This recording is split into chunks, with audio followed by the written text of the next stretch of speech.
চলে আসলাম তোমাদের পায়েল। সো এখন আমি কিন্তু শুয়ে পড়ব, ঠিক আছে? অনেক রাত হয়ে গেছে, আর ভালো লাগছে না আমাদের। এখানে এখন 12টা বাজে, বুঝতে পেরেছো গাইস? এখন কিন্তু 12টা বাজে, তো বুঝতেই পারতাছো। তা 12টা বাজে মানে অনেক রাত হয়ে গেছে। এখন কি করব, কম্বল মুড়ি দিয়ে শুয়ে পড়বো, কম্বল মুড়ি দিয়ে শুয়ে পড়বো। কারণ ঠান্ডা পড়েছে ভীষণ, বুঝলেন তো? ঠান্ডায় কাঁপাকাঁপি করতেছে পুরো, ঠান্ডা পড়ছে, এর জন্য কম্বল মুড়ি দিয়ে আমি এখন হুইয়া পড়ব। সো কারা কারা কটার সময় ঘুমাও একটু বলবে তো? আমি তো এই রাত্রির 12টা 1টা এর আগে ঘুমাই না, আর ঘুমই আসে না, ঘুমাম কী করে? একটু ঘুমের ওষুধের কথা বলবেন আমারে, তাহলে যদি ঘুমাইতে পারি।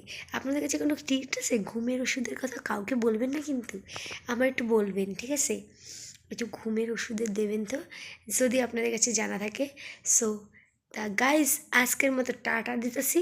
আবার পরে একদিন নেক্সট ব্লগে আপনাদের সাথে দেখা হবে। আমার ব্লগগুলো যদি আপনাদের ভালো লেগে থাকে তাহলে কিন্তু লাইক কমেন্ট শেয়ার করতে ভুলবেন না।